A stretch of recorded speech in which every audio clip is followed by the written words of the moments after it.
آج اگر میں یہ کہوں کہ انجینئر محمد علی مرزا مجھے جانور لگتا ہے اور بلکہ جانور اضل سبیلا ان سے بھی زیادہ گمراہ لگتا ہے تو آپ مجھ پہ خفا نہ ہونا، اس وجہ سے کہ میں نے یہ قول نقل کیا حضرت امام وقی رحمۃ اللہ علیہ کا۔ حضرت امام وقی رحمۃ اللہ علیہ فرما رہے ہیں اور حضرت امام شافعی موجود بیٹھے ہوئے ہیں۔ حضرت امام اعظم ابو حنیفہ رضی اللہ تعالیٰ عنہ نے پوری ایک کتاب آپ کی تعلیف شدہ ہے احادیث کے اندر، جسے مسند امام اعظم کہا جاتا ہے، کہ یار 20,000 ناسخ ہیں، 20,000 منسوخ ہیں، 40,000 یہ ہو گئی، 40,000 پھر موضوعہ ہو گئی، 80,000 احادیث تو یہ ہو گئی۔ تو ان میں حضرت امام شافعی رحمۃ اللہ تعالیٰ علیہ کی جو فقہ ہے وہ حضرت امام اعظم رضی اللہ تعالیٰ عنہ کی فقہ کے مقابلے میں کچھ بھی نہیں ہے۔ اس کی وجہ کیا ہے؟ بسم اللہ الرحمن الرحیم، الحمدللہ رب العالمین، الصلاۃ والسلام علی سید الانبیاء والمرسلین، اما بعد، فاعوذ باللہ من الشیطان الرجیم، بسم اللہ الرحمن الرحیم۔ لخمسۃ اطفی بہا حر الوباء الحاتمہ المصطفیٰ والمرتضیٰ وابناہما والفاطمہ۔ سامعین ذوی الاحترام، تقلید کے موضوع پر الحمدللہ آج ہم چوتھی قسط جو ہے وہ ریکارڈنگ کرنے جا رہے ہیں اور آپ کی محبتوں کی نظر کرنے جا رہے ہیں۔ پہلی قسط وہ تھی کہ جس میں ہم نے تمہیدی طور پہ تقلید کے حوالے سے چند معروضات آپ کے گوش گزار کی تھیں۔ دوسری قسط میں الحمدللہ قرآن کی آیات بینات سے واضح طور پہ جو تقلید کے اوپر ثبوت ہمیں ملتے ہیں وہ ہم نے آپ کے گوش گزار کیے تھے۔ اور تیسری قسط میں اللہ کے پیارے محبوب علیہ الصلوۃ والسلام کے فرامین مقدسات سے جو تقلید کا ثبوت ہمیں ملتا ہے، صحاح ستہ کی روشنی میں، دیگر کتب احادیث کی روشنی میں، ہم نے مستدرک للحاکم کی روشنی میں ہم نے آپ کے سامنے جو احادیث مبارکہ پیش کی تھی۔ آج اللہ تعالیٰ کی فضل اور اس کے احسان سے اور اس کے محبوب علیہ الصلوۃ والسلام کی نگاہ عنایت سے ہم یہ پیش کرنے جا رہے ہیں کہ تقلید صرف ہم جو اس وقت جو کی جاتی ہے زیادہ تر وہ حضرت امام اعظم ابو حنیفہ رضی اللہ تعالیٰ عنہ کی کیوں کی جاتی ہے، حضرت امام پاک کا مقام اور مرتبہ کیا ہے، مجتہدین کون ہوتے ہیں اور مقلدین کون ہوتے ہیں، اور ضرورت کیا ہے تقلید کی، یا پھر یوں آپ کہہ سکتے ہیں کہ تقلید صرف ان 4 اماموں کی کیوں، 4 میں پھر حضرت امام اعظم ابو حنیفہ رضی اللہ تعالیٰ عنہ کی کیوں۔ دیکھیے محترم سامعین ذوی الاحترام، اللہ تعالیٰ نے اپنی لا ریب اور بے عیب کتاب قرآن مجید کے اندر واضح طور پر ارشاد فرمایا، وَاعْتَصِمُوا بِحَبْلِ اللَّهِ جَمِيعًا وَلَا تَفَرَّقُوا۔ اب جو حضرات، جو علماء دین جنہوں نے پڑھا ہے، قرآن پاک کو سمجھا ہے، جو اس آیت کو پڑھتے ہیں، سمجھتے ہیں، جنہوں نے محدثین کی، مفسرین کی آراء پڑھی ہیں، تو وہ سمجھ سکتے ہیں کہ اس آیت سے مراد کیا ہے اللہ تعالیٰ کی۔ ورنہ ایسے بھی لوگ آپ کو معاشرے میں ملیں گے جو آیات بینات پڑھ کر، قرآن پاک کی آیت پڑھ کر آپ کو معاذ اللہ گمراہ کرتے رہتے ہیں۔ قرآن پاک انسان کو گمراہ نہیں کرتا، لیکن قرآن پاک کے غلط معانی، مفاہیم، مقاصد اور مطالب معاذ اللہ نکالنا، اس کو خواہش نفس کے اوپر پرکھ کر سامنے لوگوں کے پیش کرنا، تو اس سے اگلا انسان جو سامنے ہوتا ہے، مخاطب جو ہوتا ہے، پھر وہ گمراہ ہو جاتا ہے۔ اللہ تعالیٰ کی رسی کو مضبوطی سے تھام لو اور تفرقہ بازی نہ کرو۔ اب بعض حضرات اسی آیت کو پڑھ کر آپ کو یہ سنائیں گے، دیکھیں جی قرآن کہتا ہے کہ اللہ کی رسی کو مضبوطی سے تھام لو، اور اس سے مراد ہے قرآن پاک، اور تفرقہ بازی نہ پھیلاؤ۔ اب یہ حنفیہ آ گئے، شافعیہ آ گئے، مالکیہ آ گئے، حنبلیہ آ گئے، تو معاذ اللہ یہ تو تفرقہ بازی ہے۔ تو انہوں نے دین کے کس طرح ٹکڑے ٹکڑے کر دیے، کسی طرح دین کا جو شیرازہ ہے وہ بکھیر دیا۔ حالانکہ بنظر غیر دیکھا جائے تو یہی فقہا، یہی اجتہاد، یہی مقلدین اور یہ جو فقہ ہے مدون صورت میں، یہ وہ ایک واحد طریقہ ہے جس پر عمل کر کے ہم قرآن پر بھی عمل کر سکتے ہیں، حدیث رسول صلی اللہ علیہ وسلم پر بھی عمل کر سکتے ہیں، اور اجماع پر بھی عمل کر سکتے ہیں۔ امام طحاوی رحمۃ اللہ تعالیٰ علیہ نے اس آیت مقدسہ کی جو معتبر ترین تفسیر ہے وہ پیش کی ہے، اور معتبر ترین جو اس کی حیثیت جو مفسرین نے بیان کی اس آیت مقدسہ کی، اس طور پر کہ جب اس آیت پر عمل کریں کہ یہ نہ ہو کہ صرف وَاعْتَصِمُوا بِحَبْلِ اللَّهِ، اس حبل اللہ سے مراد یعنی اللہ کی رسی سے مراد اگر صرف قرآن پاک کو لیں گے، اگر کوئی قرآن پاک پر صرف عمل کرے گا تو اس سے معاذ اللہ پھر حدیث رسول صلی اللہ علیہ وسلم چھوٹ جائے گی۔ اگر وہ اس حبل اللہ سے مراد، اللہ کی رسی سے مراد رسول علیہ الصلوۃ والسلام کے فرامین مقدسات کو لیتا ہے تو اس سے قرآن پاک معاذ اللہ خارج ہو جاتا ہے، اور پھر اگر اجماع امت کو اس سے مراد لیا جائے تو پھر قرآن اور حدیث دونوں اس سے خارج ہو جاتے ہیں۔ تو ایک ایسی اس میں یوں سمجھے تشریح کی جائے، تفسیر کی جائے، ایسا موقف اخذ کیا جائے اس آیت سے کہ اس پر جب عمل ہو تو قرآن پر بھی عمل ہو جائے، حدیث پر بھی عمل ہو جائے، اجماع امت پر بھی عمل ہو جائے، قیاس پر بھی عمل ہو جائے، یعنی جو مجتہدین کا اجتہاد ہے اس پر بھی عمل ہو جائے۔ یہ ساری چیزیں یکجا، ان پر کس طرح عمل کیا جا سکے۔ امام طحاوی رحمۃ اللہ علیہ فرماتے ہیں کہ اس سے مراد ہے فقہ، کیونکہ اگر آپ اسی آیت میں غور و فکر کریں، اللہ تعالیٰ فرما رہے ہیں اللہ کی رسی کو مضبوطی سے تھام رکھو۔ تو رسی جو ہوتی ہے وہ چند چیزوں کے یا چند دھاگوں کے اجزاء سے مل کر مرکب ہو کر وہ ایک جا کے بنتی ہے، تب جا کے اس میں پختگی بھی آتی ہے، اس میں مضبوط پن بھی آ جاتا ہے۔ تو اسی طرح ایک بندہ جب وہ فقہ پر عمل کرتا ہے تو اس میں قرآن پاک بھی ہے، حدیث رسول پر بھی عمل ہو جاتا ہے، اجماع پر بھی عمل ہو جاتا ہے، قیاس پر بھی عمل ہو جاتا ہے، اجتہاد پر بھی عمل ہو جاتا ہے۔ تو اب دیکھیے کہ اس طرح اس آیت مقدسہ کے اوپر ہم نے عمل کرنا ہے۔ پھر حضرت امام اعظم رضی اللہ تعالیٰ عنہ، کیونکہ فقہ تو اور بھی بہت سی ہیں، حضرت امام شافعی کی فقہ بھی موجود ہے، حضرت امام احمد بن حنبل، امام مالک کی بھی فقہ موجود ہے، پھر حضرت امام اعظم ابو حنیفہ رضی اللہ تعالیٰ عنہ کی جو فقہ ہے اس پر ہی عمل کیوں، آپ کی ہی تقلید کیوں؟ تو دیکھیے، ایک شخص جس کی فقہ مسلم ہے اور حضرت امام شافعی، امام مالک، امام احمد بن حنبل جو خود اس شخص کے قصیدے پڑھ رہے ہوں، تو پھر چہ جائے کہ ان کی تقلید کی جائے، اس سے بہتر ہے کہ ان کے استادوں کی تقلید کی جائے۔ کیونکہ میں آپ کو عرض کرتا چلوں کہ حضرت امام شافعی رحمۃ اللہ تعالیٰ علیہ کے جن کی فقہ حضرت امام مالک، امام حنبل سے زیادہ رائج ہے، تو ہم ان کو تو فی الحال ایک طرف پہ کر دیتے ہیں، حضرت امام شافعی اور حضرت امام اعظم ابو حنیفہ رضی اللہ تعالیٰ عنہما، ان دونوں کو اگر لے لیتے ہیں تو ان میں حضرت امام شافعی رحمۃ اللہ تعالیٰ علیہ کی جو فقہ ہے وہ حضرت امام اعظم رضی اللہ تعالیٰ عنہ کی فقہ کے مقابلے میں کچھ بھی نہیں ہے۔ اس کی وجہ کیا ہے؟ وجہ یہ ہے کہ حضرت امام محمد بن حسن شیبانی رحمۃ اللہ تعالیٰ علیہ جو کہ شاگرد رشید ہیں حضرت امام اعظم ابو حنیفہ رضی اللہ تعالیٰ عنہ کی، اور حضرت امام شافعی رضی اللہ تعالیٰ عنہ شاگرد ہیں امام محمد بن حسن شیبانی رحمۃ اللہ علیہ کے، بلکہ آپ خود فرماتے ہیں کہ میں نے جو اتنی فقہ سیکھی ہے، اتنا علم سیکھا ہے، یہ صرف اور صرف ثمرہ ہے ان کتابوں کا جو حضرت امام محمد بن حسن شیبانی رحمۃ اللہ تعالیٰ علیہ نے لکھی ہے۔ تو اس سے ہمیں اندازہ ہوتا ہے کہ حضرت امام شافعی رحمۃ اللہ تعالیٰ علیہ حضرت امام اعظم ابو حنیفہ رضی اللہ تعالیٰ عنہ کے کس قدر بڑے مرید تھے اور کس قدر آپ سے محبت اور لگاؤ تھی، کہ وہ جو حضرت امام محمد شاگرد ہیں حضرت امام اعظم ابو حنیفہ رضی اللہ تعالیٰ عنہ کے، ان کے شاگردوں میں حضرت امام شافعی کا شمار ہوتا ہے۔ پھر چہ جائے کہ امام شافعی کو حضرت امام اعظم کے مقابلے میں رکھا جائے، کیونکہ امام شافعی رضی اللہ تعالیٰ عنہ تو حضرت امام ابو یوسف کے مقابلے میں بھی نہیں آتے، امام شافعی رضی اللہ تعالیٰ عنہ تو حضرت امام محمد رحمۃ اللہ تعالیٰ علیہ کے مقابلے میں بھی نہیں آتے، اس وجہ سے کہ حضرت امام شافعی شاگرد ہیں اور حضرت امام محمد بن حسن شیبانی رحمۃ اللہ تعالیٰ علیہ آپ کے استاد ہیں۔ تو اس اعتبار سے دیکھا جائے تو حضرت امام اعظم رضی اللہ تعالیٰ عنہ کا ایک بہت بڑا اونچا مقام ہے۔ حضرت امام شافعی رحمۃ اللہ تعالیٰ علیہ فرماتے ہیں واللہ ما صرت فقیہا الا بکتب محمد بن الحسن، یعنی اللہ کی قسم میں فقیہ نہیں بناؤں سوائے یہ برکتیں ہیں، یہ فیوز و ثمرات ہیں امام محمد بن حسن شیبانی رحمۃ اللہ علیہ کی کتابوں کا، یعنی بخدا کے من بئی مرتبہ فقاہت نہ رسیدم مگر بکتب ہائے محمد بن حسن شیبانی رحمۃ اللہ تعالیٰ علیہ۔ اور امام محمد بن حسن شیبانی رحمۃ اللہ تعالیٰ علیہ کے شاگردوں میں حضرت امام شافعی رحمۃ اللہ علیہ کا ذکر آتا ہے۔ آگے فرماتے ہیں امام شافعی یکی از شاگردان امام محمد است، حضرت امام شافعی تو حضرت امام محمد کے شاگردوں میں سے ایک شاگرد ہے۔ تو پھر چہ جائے کہ حضرت امام اعظم کا تقابل کرنا حضرت امام شافعی رضی اللہ تعالیٰ عنہ کے ساتھ، اور حضرت امام اعظم کے اجتہاد کی تقابل کرنا حضرت امام شافعی کے اجتہاد کے تقابل کے ساتھ، یا حضرت امام اعظم کی فقہ کا تقابل کرنا حضرت امام شافعی کی فقہ کے ساتھ۔ حضرت امام اعظم ابو حنیفہ رضی اللہ تعالیٰ عنہ کا ذرا تعارف تہذیب التہذیب سے، یہ علامہ ابن حجر عسقلانی رحمۃ اللہ تعالیٰ علیہ نے جو لکھی ہے، اس حوالے سے میں آپ کو عرض کرتا چلوں کہ انسان کے علم کا، اس کے قابلیت کا، اس کے یوں سمجھے وسعت ظرفی، وسعت علمی، وسعت فہمی کا اندازہ اس کے ہم اثر علماء کی وجہ سے ہمیں پتہ چلتا ہے کہ اس کے ہم اثر جو علماء ہیں وہ ان کے بارے میں کیا رائے رکھتے تھے، ان کے بارے میں کیا ان کے خیالات اور تاثرات تھے۔ حضرت امام اعظم ابو حنیفہ رضی اللہ تعالیٰ عنہ وہ ہیں کہ جن کے استاد صحابہ میں رہے ہیں، جو تابعی ہیں، جنہوں نے صحابہ کی زیارت کی ہے۔ اور یہاں پہ تہذیب التہذیب جلد نمبر 7 ہے، حضرت امام ابن حجر عسقلانی رحمۃ اللہ تعالیٰ علیہ فرماتے ہیں کہ حضرت امام اعظم ابو حنیفہ رضی اللہ تعالیٰ عنہ نے جہاں دیگر کئی صحابہ کرام کی زیارت کی ہے، وہاں فرماتے ہیں کہ رآ انسن، حضرت انس رضی اللہ تعالیٰ عنہ کی بھی زیارت کی ہے۔ پھر آپ فرماتے ہیں یہاں آگے ایک شخص ہیں قال صالح ابن محمد الاسدی عن ابن معین، یہ حضرت وہ فرماتے ہیں کہ کان ابو حنیفہ ثقۃ فی الحدیث، جو بندہ یہ کہتا ہے نا کہ حضرت امام اعظم ابو حنیفہ رضی اللہ تعالیٰ عنہ کو تو 17 حدیث سے زیادہ یاد نہیں تھی، تو یہ فرماتے ہیں کہ وہ تو ثقۃ فی الحدیث تھے۔ حضرت امام اعظم ابو حنیفہ رضی اللہ تعالیٰ عنہ نے پوری ایک کتاب آپ کی تالیف شدہ ہے حدیث کے اندر، جسے مسند امام اعظم کہا جاتا ہے۔ جس بندے نے پوری کتابیں تصنیف کی ہوں حدیث میں،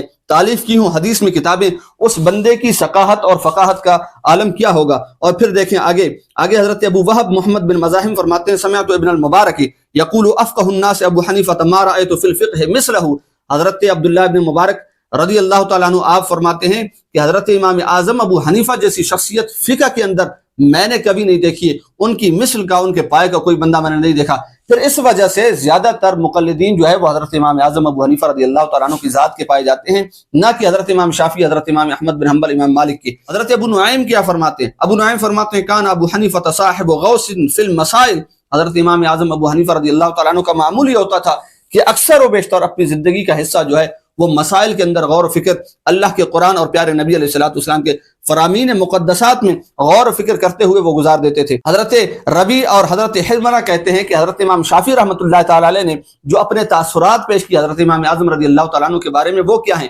آج آپ سوال کر رہے ہیں نا کہ چلو اگر تقریر ہی کرنی ہے تو شافعیہ کی کیوں نہیں؟ تو ہم کہتے ہیں کہ حضرت امام شافعی خود حضرت امام اعظم کے بارے میں کیا کہہ رہے ہیں، ذرا وہ سنیں۔ سمعنا الشافعیہ، ہم نے سنا حضرت امام شافعی رضی اللہ تعالیٰ عنہ کو یقول، فرماتے ہوئے، الناس عیال فی الفقہ علی ابی حنیفہ، کہ فقہ میں حضرت امام اعظم ابو حنیفہ کے لوگ تو عیال ہیں، یعنی بال بچوں کی طرح ہیں، ان کا تو ان کے سامنے کوئی تقابل ہی نہیں، کوئی حساب ہی نہیں، کوئی موازنہ ہی نہیں ہے۔ اور پھر اسی طرح بے شمار روایات موجود ہیں حضرت امام اعظم ابو حنیفہ رضی اللہ، یہ وہ ہیں جنہوں نے، محدثین نے، فقہاء نے، مجتہدین نے، مفسرین نے ان کو امام مانا ہے، نہ کہ چند ان کے اندھے اور بلائنڈ فالوورز کے جنہوں نے کہا ہو کہ جی ہمارے امام تو بڑے امام ہیں، ہمارے امام تو امام اعظم ہیں، ہمارے امام تو امام الفقہ ہیں، ہمارے امام تو امام الحدیث ہے۔ یہ بعد کے لوگوں نے نہیں کہا، ان کے ہم عصر لوگوں نے کہا۔ اور صرف لوگوں نے نہیں کہا، وہ لوگ کون تھے؟ جن کی خود شخصیات مسلمہ تھیں اور جن کا مقام اور مرتبہ تھا، جو علماء تھے، جو محدثین تھے، جو فقہاء اور مجتہدین تھے۔ اب اسی طرح آگے دیکھیے بابا فرید الدین گنج شکر رحمۃ اللہ تعالی علیہ کی ملفوظات جو ہیں، میں اس کا بھی ایک حوالہ آپ کے سامنے عرض کرتا چلوں۔ یہاں پہ جو حضرت سلطان المشائخ نظام الدین اولیاء دہلوی رحمۃ اللہ تعالی علیہ نے کتاب راحت القلوب میں حضرت خواجہ سید العابدین زبدۃ العارفین فرید الحق اور حضرت بابا فرید الدین گنج شکر رحمۃ اللہ علیہ کا ایک قول نقل فرمایا۔ آپ کیا فرماتے ہیں حضرت بابا فرید الدین گنج شکر رحمۃ اللہ علیہ؟ یہ وہ حضرات جو ان کو ماننے والے ہیں کہ میں ان کے لیے عرض کر رہا ہوں، جو نہیں مانتے ان سے تو ہماری بات ہی نہیں ہے، ان سے تو کوئی گلہ ہی نہیں ہے، وہ تو اپنا رستہ اختیار کریں، آپ جس طرف ان کا جی چاہے وہ چلے جائیں۔ حضرت بابا فرید الدین گنج شکر رحمۃ اللہ علیہ فرماتے ہیں کہ ہر چار مذہب برحقن، کہ چاروں مذاہب، حضرت امام اعظم ابو حنیفہ، حضرت امام شافعی، امام مالک اور امام احمد بن حنبل، چاروں مذاہب جو ہیں وہ حق پر ہیں، بالیقین، یعنی یقینی طور پہ وہ حق پر ہے۔ بائے دانست کے مذہب امام اعظم ابو حنیفہ رحمۃ اللہ علیہ از ہمہ فاضل ترس، لیکن یہ بات ذہن نشین رہے کہ چاروں مذاہب میں حضرت امام اعظم ابو حنیفہ رضی اللہ تعالیٰ عنہ کا مذہب و مسلک جو ہے وہ سب سے افضل تر ہے۔ اس وجہ سے ہم حضرت امام اعظم ابو حنیفہ رضی اللہ تعالیٰ عنہ کے مسلک کی، مذہب کی پیروی کرتے ہیں۔ اس کی وجہ کیا ہے؟ کہتے ہیں وجہ یہ ہے کہ حضرت امام اعظم ابو حنیفہ رضی اللہ تعالیٰ عنہ از ہمہ فاضل ترس و مذاہب دیگر پسر وے اند، اور باقی جو مذاہب ہیں وہ تو اس سے نکلے ہوئے ہیں، وہ تو قواعد و قوانین جو اصول و ضوابط حضرت امام صاحب نے اخذ کیے، یا آپ نے جو یوں سمجھے جو قواعد بنائے، اصول و ضوابط بنائے، وہ تو پھر باقی جو مذاہب ہیں وہ تو ان کو بیس بنا کر، بنیاد بنا کر آگے چلے۔ امام ابو حنیفہ افضل المتقدمین، متقدمین میں افضل ترین شخصیت ہے، والحمدللہ کہ ما در مذہب وے رحمہم اللہ، یعنی حضرت بابا فرید الدین گنج شکر رحمۃ اللہ علیہ فرماتے ہیں کہ اس پہ اللہ تعالیٰ کا لاکھ لاکھ شکر ہے، اللہ کے لاکھ لاکھ احسانات ہیں، اس کے انعامات و اکرامات و نوازشات ہیں کہ میں حضرت امام اعظم ابو حنیفہ رحمہ اللہ کے مذہب پر ہوں۔ ومن لائے کہ آن نیستم کے نام پاک امام اعظم پر زبان آرم، اللہ اکبر کبیرہ۔ یہ جو سامعین کرام ہیں اس جملے پہ ذرا غور تو کریں۔ آج یہ بالکل جاہل اور کٹر جاہل قسم کے لوگ کس بے باکی کے ساتھ، کس جرت اور جسارت کے ساتھ ان ہستیوں کا، ان بزرگان دین کا، ان اللہ کے نیکوں کا اور سچوں کا نام کس بے دردی کے ساتھ لیتے ہیں، کسی سے کوئی بات مخفی نہیں ہے۔ لیکن یہ اللہ کے ولی اور نیک لوگ جو اپنے زمانے کے غوث، کتب، ابدال، اولیاء ہوئے ہیں، ان کی شان یہ ہے کہ یہ ساتھ یہ کہتے ہیں ومن لائق آن نیستم، میں اس لائق نہیں ہوں کہ نام پاک امام اعظم بر زبان آرم، کہ ان کا نام میں اپنی زبان پہ لانا مناسب نہیں سمجھتا، کہ میں اس قدر خاکسار ہوں، یہ آپ کی عاجزی ہے۔ ولیکن مرتبہ شاگرد امام ممدوح امام محمد شیبانی است، لیکن کہتے ہیں ساتھ میں یہ بھی بات کرتا چلوں کہ ان کے شاگردوں میں سے ایک شاگرد ہیں امام محمد بن حسن شیبانی رحمہ اللہ، ان کی مقام، ان کا مقام، ان کی شان، یہ شوکت یہ ہے کہ آن قدر بود ہر گاہ کے وے گاہ سوار شدہ بجائے می رفتے،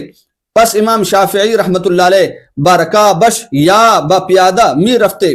اب امام شافعی رحمت اللہ علیہ حضرت امام محمد رحمت اللہ علیہ کے ساتھ ہوتے، جہاں جہاں امام محمد بن حسن شیبانی رحمت اللہ علیہ چاہے سواری پر ہوتے یا پا پیادہ ہوتے، کہیں جا رہے ہوتے، تو امام شافعی رحمت اللہ علیہ اگر امام محمد بن حسن سواری پر ہوتے تو یہ اس سواری کی رکاب پکڑا کرتے تھے۔ امام شافعی رحمت اللہ علیہ حضرت امام اعظم کے شاگردوں کے شاگرد، یعنی حضرت امام اعظم کے شاگرد ہوئے امام ابو یوسف، ان کے شاگرد ہوئے امام محمد بن حسن شیبانی، پھر ان کے شاگرد ہوئے امام شافعی رضی اللہ تعالیٰ عنہ. پھر امام شافعی رضی اللہ تعالیٰ عنہ اور حضرت امام اعظم کا کیا تقابل کوئی کر سکتا ہے؟ اب آپ بتائیں کہ امام شافعی رضی اللہ تعالیٰ عنہ کی فقہ افضل ہوگی یا امام الائمہ امام اعظم ابو حنیفہ رضی اللہ تعالیٰ عنہ کی فقہ افضل ہوگی؟ کہ امام شافعی وہ ہیں کہ جو حضرت امام محمد بن حسن کی شیبانی رضی اللہ تعالیٰ عنہ کی سواری کی رکاب پکڑا کرتے تھے. امام محمد بن حسن شیبانی وہ ہیں جو شاگرد ہیں امام ابو یوسف کے. امام ابو یوسف شاگرد ہیں حضرت امام اعظم ابو حنیفہ رضی اللہ تعالیٰ عنہ کے. تو کتنا بڑا اونچا ایک مقام ہے، کتنا بڑا ایک فرق ہے، اس زمین آسمان کی یوں سمجھے وسعتوں سے بھی زیادہ فرق ہے. اور اسی چیز کو حضرت بابا فرید الدین گنجی شکر رحمۃ اللہ تعالی علیہ نے صراحتاً بھی فرمایا عزیزہ معلومی شبد کے درمیانے ای ہر دو مذہب چے فرق است. اب آپ خود اس بات سے اندازہ لگائیں نا کہ شافعیہ میں اور حنفیہ میں یہ جو دو فرقے ہیں، دو مذاہب ہیں، ان میں کتنا بڑا فرق ہو سکتا ہے. یہ تو یقیناً زمین و آسمان کی وسعتوں سے لمبا چوڑا فرق ہے. اچھا پھر آگے چلے. امام وکیع رحمۃ اللہ تعالی علیہ جو کہ حضرت امام شافعی رضی اللہ تعالیٰ عنہ کے استاد ہو گزرے ہیں، وہ حضرت امام کے بارے میں کیا کہتے ہیں؟ پہلے میں آپ کو تھوڑا سا حضرت امام وکیع رحمۃ اللہ علیہ کا تعارف کرا دوں تاکہ آپ کو پتہ چلے کہ امام وکیع رحمۃ اللہ تعالی علیہ کا مقام و مرتبہ کیا ہے، وہ کیسی ہستی ہیں، وہ کیسی شخصیت ہیں. پھر جب وہ حضرت امام اعظم کی شان بیان کریں گے جو کہ حضرت امام اعظم کے شاگردوں میں سے حضرت امام وکیع، جب وہ حضرت امام اعظم کی شان بیان کریں گے تو پھر آپ کو لگ پتہ جائے گا کہ امام اعظم کی شان کیا ہے. حضرت امام وکیع رحمۃ اللہ تعالی علیہ وہ ہیں، یہ تہذیب التہذیب ہے اور جلد نمبر 7 ہے. یہاں پر ان کے تذکرہ میں لکھا کہ قال ابن عمار الموصلی، ابن عمار موصلی نے کہا کہ سمعت قاسم الجرمی، میں نے قاسم جرمی کو سنا، یقول کہتے ہوئے کیا کہا؟ کہتے ہیں کہ کان سفیان، حضرت سفیان رحمۃ اللہ تعالی علیہ یدعو وکیعا، حضرت وکیع رحمۃ اللہ علیہ کو بلاتے، وہ غلام، اور وہ اس وقت ایک بچے سے تھے حضرت وکیع رحمۃ اللہ علیہ. فیقول، آپ ان سے فرماتے ای شیء سمعتہ، اے بچے تو نے کیا سنا ہے؟ یعنی محدثین جب احادیث بیان کر رہے ہوتے حضرت امام وکیع آ کے اس محفل میں، اس مجلس میں نشست میں بیٹھ جاتے، تو پھر جب سارے لوگ اٹھ کے چلے جاتے تو حضرت ابو سفیان رحمۃ اللہ تعالی علیہ اسی محفل میں بلاتے، فرماتے بچے ادھر آؤ، بیٹا ادھر آؤ ذرا، آپ نے ای شیء سمعتہ کیا سنا ہے؟ آپ نے، آپ تو بچے سے ہو، آپ کو کچھ یاد رہا یہ بڑوں نے کیا باتیں کی، اللہ کے نبی علیہ الصلوۃ والسلام کے فرامین مقدسات بیان ہوئے. تو حضرت امام وکیع رحمۃ اللہ علیہ کا جو مقام و مرتبہ ہے اندازہ لگائیں اس بات سے. کیا فرماتے فیقول حدثنی فلان کذا، کہتے ہیں فلاں شخص نے حدیث ایسے بیان کی، فلاں نے مجھ سے ایسے بیان کی، فلاں نے ایسے بیان کی. حضرت وکیع رحمۃ اللہ علیہ حدیث وہ سنانا شروع کر دیتے. قال، تو یہ جو روایت کرنے والے وہ کہتے ہیں وہ سفیان یتبسم ویتعجب، حضرت سفیان رحمۃ اللہ تعالی علیہ ساتھ ساتھ تبسم بھی فرماتے جاتے، چہرے پر مسکراہٹ بھی ہوتی اور پھر حیران بھی ہوتے کہ یہ کیسا بچہ ہے. ویتعجب من حفظہ، اور ان کے حافظے پر، ان کے کمال ذہن پر اور ان کے فطین ہونے پر آپ تعجب بھی کرتے تھے. تو یہی حضرت امام وکیع رحمۃ اللہ تعالی علیہ، آپ نے بڑے ہو کر حضرت امام اعظم ابو حنیفہ رحمہ اللہ سے جو اکتساب فیض ہے وہ کیا، ان کی فقہ کا علم حاصل کیا اور ان کے مقلد بنے. اور پھر کیا کرتے؟ وَيُفْتِي بِقَوْلِ أَبِي حَنِيفَةَ، اور آپ کا معمول یہ ہوتا کہ آپ جب فتویٰ دیا کرتے تو حضرت امام اعظم ابو حنیفہ رحمۃ اللہ علیہ کے جو مسائل ہیں، جو آپ کے اجتہادات ہیں، انہی پر آپ فتویٰ دیا کرتے تھے. پھر ایک مرتبہ یوں ہوا کہ حضرت امام شافعی رحمۃ اللہ تعالی علیہ فرماتے ہیں، حالانکہ حضرت امام وکیع رحمۃ اللہ تعالی علیہ بھی شیخ ہیں، استاد ہیں حضرت امام شافعی رحمۃ اللہ علیہ کے. امام شافعی رحمۃ اللہ علیہ سے روایت ہے کہ شیخ امام شافعی وغیرہ است گفت کہ امام اعظم رحمۃ اللہ تعالی علیہ در مسئلہ قضا خطا خوردہ، ایک شخص نے ایک مرتبہ حضرت امام شافعی رحمۃ اللہ علیہ کے سامنے ایک کسی مسئلے کے بارے میں یہ کہہ دیا کہ حضرت امام اعظم ابو حنیفہ رحمۃ اللہ علیہ نے یہاں اس مسئلے میں خطا کیے. تو کہتے ہیں یہ بات چلتے چلتے حضرت امام وکیع رحمۃ اللہ تعالی علیہ کا آ کر پہنچی تو انہوں نے کیا فرمایا؟ حضرت امام وکیع رحمۃ اللہ تعالی نے اورا زجر کر اسے توبیخ کی، زجر و توبیخ کی، اسے ڈانٹ ڈپٹ کی اور اسے کیا فرمایا؟ فرمایا ھذا کالانعام بل اضل سبیلا، فرمایا یہ تو ایسے ہے جیسے جانوروں کی طرح یہ بندہ ہے، نہ اسے کوئی عقل ہے، نہ سمجھ ہے، نہ بوجھ ہے، نہ فہم ہے، نہ فراست ہے،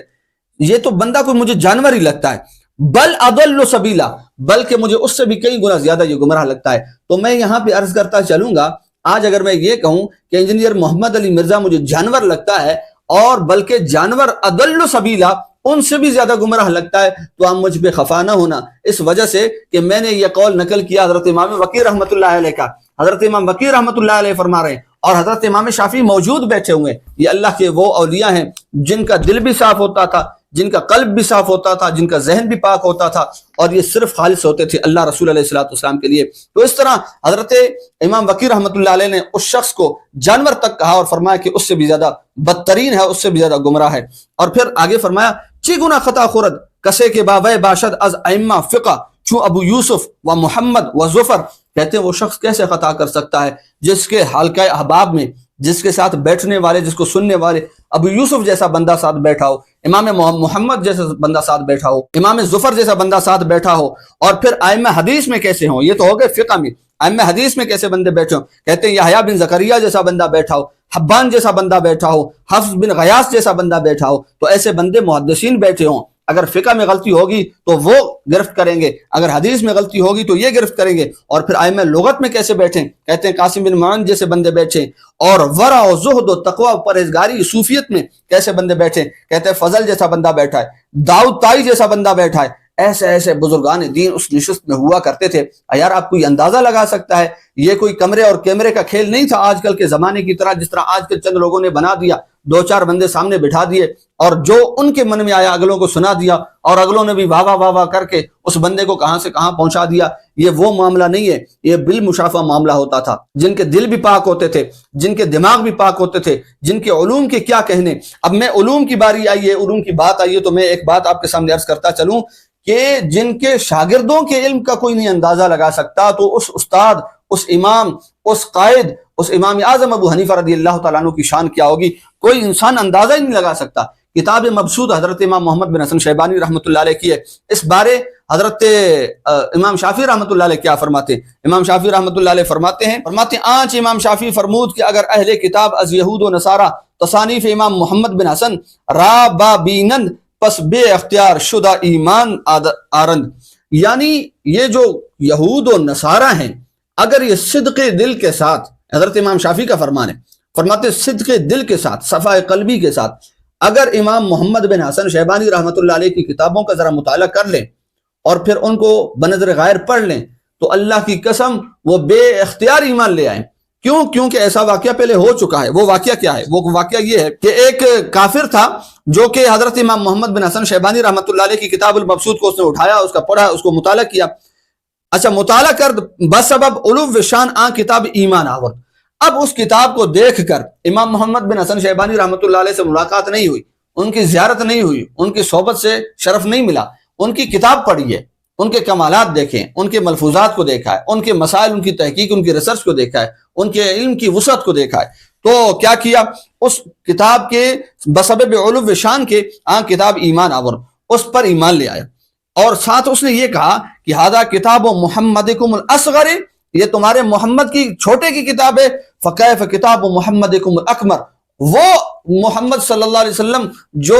محمد صلی اللہ علیہ وسلم اللہ کے رسول ہیں، اللہ کے پیغمبر ہیں، تو کہا یہ تمہارے چھوٹے محمد ہے، یعنی محمد بن حسن شیبانی، ان کی کتاب کا عالم یہ ہے، تو وہ جو بڑے محمد ہیں ان کی کتاب قرآن پاک کا عالم کیا ہوگا۔ تو یہ دیکھیں اس سے ہمارے بزرگوں کو، لیکن یہ ہے کہ جو نظر بینا رکھتا ہے نا، دل کی پاکی رکھتا ہے، دل کی آنکھ، بصارت اور بصیرت دونوں کی صلاحیت اس میں ہے، تو اسے یہ ہدایت حاصل ہوتی ہے۔ ورنہ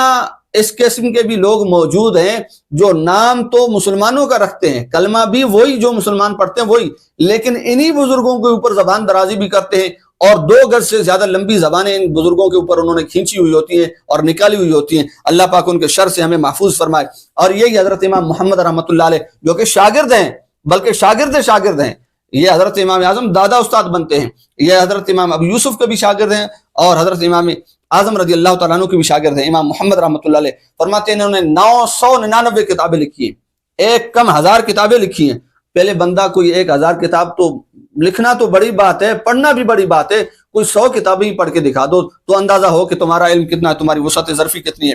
امام ابو یوسف رحمۃ اللہ علیہ جو حضرت امام پاک کے، حضرت امام اعظم رضی اللہ تعالیٰ عنہ کے شاگرد ہیں، انہوں نے کتنی حدیثیں یاد کی ہوئی تھی۔ آج لوگ زبان دراز کرتے ہیں حضرت امام اعظم رضی اللہ تعالیٰ عنہ کے حوالے سے کہ آپ کو 17 حدیثیں یاد تھی، اور میں نے ثبوت کے طور پہ، یہ فزیکلی طور پہ جو ہمارے پاس ثبوت موجود ہے مسند امام اعظم کی صورت میں، اگر کسی کے نہیں ماننا تو یہ ایک الگ بات ہے۔ اور پھر آگے چلیے، حضرت امام ابو یوسف رحمۃ اللہ تعالیٰ علیہ آپ نے کتنی حدیثیں یاد کی ہوئی تھی، اور وہ بھی کون سی میں آپ کو عرض کرتا ہوں۔ کہتے ہیں کہ روی عن ابی یوسف انہ قال احفظ 20,000 حدیث منسوخ میں نے 20,000 حدیثیں تو صرف وہ یاد کر رکھی ہیں، حضرت امام ابو یوسف فرماتے ہیں، جو کہ منسوخ ہو چکی ہیں،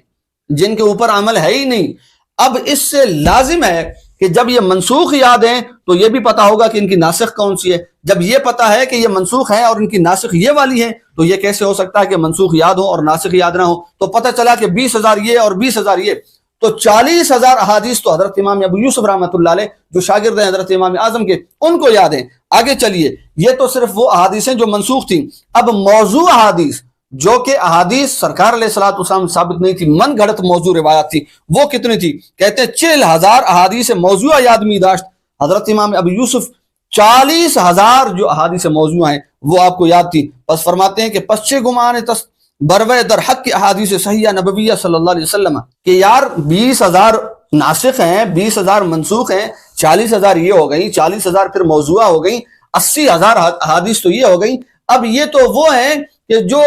موضوع ہیں یا منسوخہ ہیں، پھر وہ جو واقعتاً سرکار علیہ الصلوۃ والسلام سے ثابت ہیں، جنہیں اللہ کے پیارے نبی علیہ الصلوۃ والسلام نے حکم دیا کہ اس پہ عمل کرو، اور وہ حکم دیا کہ ان میں اجتہاد کرو، ان میں قیاس کرو، ان میں اعتبار کرو، تو وہ کتنی احادیث ہوں گی کوئی اندازہ لگا سکتا ہے؟ البتہ اللہ پاک نے ایسے ایسے شاگرد بھی حضرت امام پاک رضی اللہ تعالیٰ عنہ کو عطا فرمائے، حضرت امام محمد امام ابو یوسف جیسے۔ اور حضرت عبداللہ ابن مبارک حضرت امام کے بارے میں کیا فرماتے ہیں؟ یہ تہذیب التہذیب میرے پاس ہے، جلد نمبر 4 ہے۔ حضرت امام اعظم ابو حنیفہ رضی اللہ تعالیٰ عنہ کے بارے میں اگر آپ دیکھیں گے کہ حضرت عبداللہ ابن مبارک رحمۃ اللہ علیہ، اور عبداللہ ابن مبارک رحمۃ اللہ علیہ وہ شخصیت ہیں جو جنہیں مجاب الدعوت بھی کہا جاتا ہے، مستجاب الدعوت بھی کہا جاتا ہے۔ یہ اللہ کے وہ نیک بندے ہیں جہاں بہت بڑے محدث ہیں، فقیہ ہیں، عالم دین ہیں، بہت بڑا مقام ہے آپ کا، وہاں ساتھ ساتھ یہ مستجاب الدعوات بھی ہیں، دعا بھی ان کی قبول ہوتی تھی۔ کیسے؟ کہتے ہیں کہ قال ابن جریج ما رأیت عراقیا افصح منہ،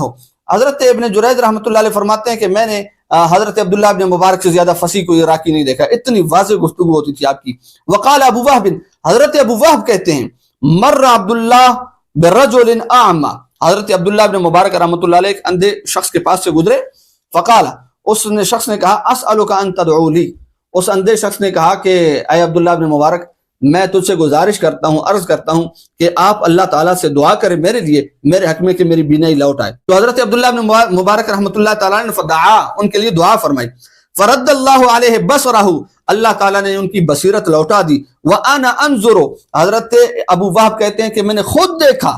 کہ حضرت عبداللہ ابن مبارک رحمۃ اللہ علیہ نے اس اندھے شخص کے لیے دعا کی، تو دعا کے ساتھ ہی اس کی بینائی لوٹ آئی۔ اتنی جلدی دعا قبول ہونا یہ یقیناً اللہ کے ولی کی شان ہوا کرتی ہے، اللہ کے ولی کا کمال ہوا کرتا ہے۔ اور یہی حضرت عبداللہ ابن مبارک رحمۃ اللہ تعالیٰ علیہ ہیں۔ حضرت امام نسائی رحمۃ اللہ علیہ، یہ جو سنن نسائی شریف کے مصنف ہیں، مؤلف ہیں، سیاہ ستہ میں یہ کتاب پائی جاتی ہے، فرماتے ہیں کہ لا نعلم فی عصر ابن المبارک اجل من ابن المبارک، کہ میں نے حضرت عبداللہ ابن مبارک رحمۃ اللہ تعالیٰ علیہ سے ان کے زمانے میں ان سے زیادہ کوئی اجل یعنی عزت والا، بلندی والا، مرتبے والا نہیں پایا، ولا اعلی منہ، اور کہتے ہیں نہ تو اس سے زیادہ بلندی والا میں نے کسی شخص کو پایا۔ یہ حضرت امام نسائی رحمۃ اللہ علیہ کی جو سوچ ہے، جو آپ کا جو ایک خیال ہے حضرت عبداللہ ابن مبارک رحمۃ اللہ علیہ کے حوالے سے، وہ عبداللہ ابن مبارک حضرت امام کے بارے میں کیا فرماتے ہیں میں آپ کو عرض کرتا ہوں۔ پھر یہ عبداللہ ابن مبارک ہے، حضرت حسن بن عیسیٰ کہتے ہیں اجتماع جماعت من اصحاب ابن المبارک مثل الفضل بن موسیٰ و مخلد بن حسین،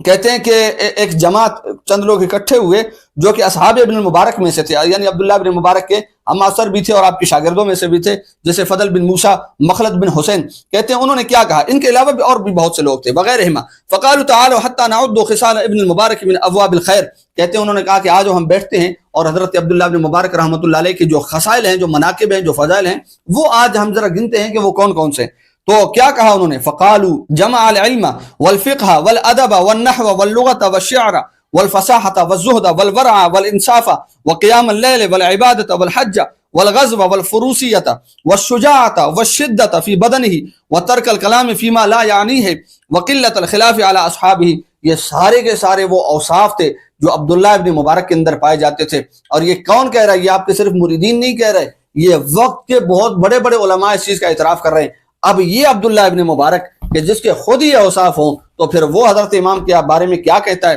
ذرا ان کو بھی ہم دیکھتے رہتے ہیں۔ یہ حضرت عبداللہ ابن مبارک جن کا مقام یہ ہے جو مستجاب الدعوات ہے، ہاتھ اٹھائے تو اللہ ہاتھوں کو خالی نہیں لوٹاتا، دعا کو قبول فرما دیتا ہے۔ اور حضرت امام نسائی رحمۃ اللہ تعالی علیہ اپنے سارے زمانے کے اس وقت موجودہ لوگوں میں نظر دوڑائیں تو ان کو اجل و اعلیٰ حضرت عبداللہ ابن مبارک سے کوئی اور نظر نہ آئے. اور یہ وہ ہیں کہ لوگ بیٹھے ان کی صفات گننے کے لیے تو پورا دن اسی میں گزر جائے. یہ عبداللہ ابن مبارک حضرت امام اعظم کے بارے میں کیا فرماتے ہیں. میرے امام پہ میں قربان جاؤں. حضرت عبداللہ ابن مبارک فرماتے ہیں ان عبداللہ ابن مبارک قال ما رأيت احدا في الفقه مثل ابی حنیفہ. حضرت عبداللہ ابن مبارک فرماتے ہیں میں نے حضرت امام اعظم ابو حنیفہ رضی اللہ تعالیٰ عنہ جیسا فقہ میں کسی شخص کو پایا ہی نہیں ہے. تو پھر چہ جائے کہ آپ یہ سوال کریں کہ جی آپ تقلید جو ہے وہ حضرت امام اعظم ابو حنیفہ کی کیوں کرتے ہیں, آپ تو خود مسائل اخذ کر رہے ہیں. ہم تو کہتے ہیں ہم جیسے کروڑوں آ جائیں تو اس خاک پاک کے صدقے جس پہ حضرت امام اعظم رضی اللہ تعالیٰ عنہ کے قدم مبارک لگے. اور جو فقیہ ہوتا ہے وہ اصل میں محدث سے پائے میں کتنا اونچا ہوتا ہے اور محدث اس کے سامنے کیا اس کا مقام ہوتا ہے. تو یہ بھی میں آپ کو عرض کرتا چلوں. یہ امام ترمذی رحمۃ اللہ تعالی علیہ نے یہاں پہ حدیث نمبر 990 میں ایک حدیث بیان کی ہے, باب ما جاء فی غسل المیت میں, اور کتاب الجنائز ہے. یہاں پر آپ نے حدیث کو ڈسکس کرنے کے بعد, حدیث بیان کر لینے کے بعد آپ نے فرمایا وَكَذَلِكَ قَالَ الْفُقَهَاءُ, اور اسی طرح فقہاء نے کہا. یعنی یہ جو بات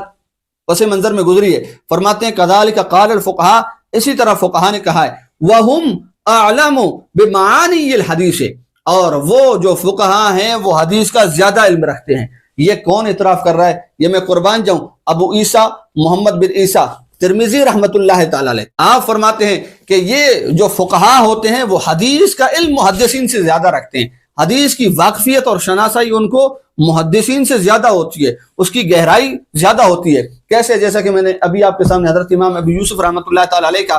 جو علم تھا حدیث کے حوالے سے, میں نے عرض کیا کہ 20,000 وہ ہیں جو منسوخ ہیں, 20,000 وہ ہیں جو ناسخ ہیں, 40,000 وہ ہیں جو موضوع ہیں. پھر جو احادیث صحیحہ نبویہ صلی اللہ علیہ وسلم ہیں ان کی تو کوئی حد ہی نہیں ہے, ان کا تو کوئی شمار ہی نہیں ہے. حضرت امام اعظم رضی اللہ تعالیٰ عنہ کی شان میں جو کتابیں لکھی گئی ان کی تعداد یہاں صرف اس کتاب میں جو موجود ہے 19 بنتی ہے. اور اتنے بڑے بڑے چوٹی کے پائے کے علماء جو شافعی بھی ہوئے ہیں, مالکی بھی ہوئے ہیں, حنبلی بھی ہوئے ہیں, حنفی بھی ہوئے ہیں, اور اس کے علاوہ سینکڑوں علماء کرام نے, محدثین نے, مورخین نے, فقہاء نے, متکلمین نے جو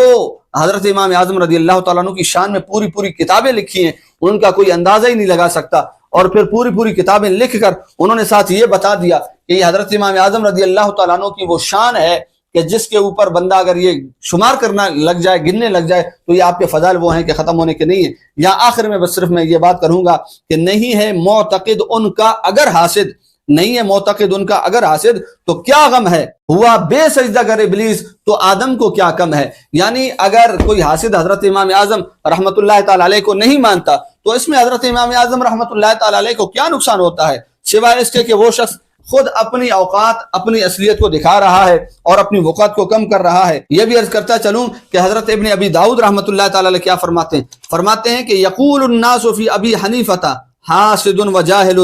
وہ جو حضرات حضرت امام اعظم ابو حنیفہ رحمۃ اللہ علیہ کے خلاف بکواسات کرتے ہیں, سوائے اس کے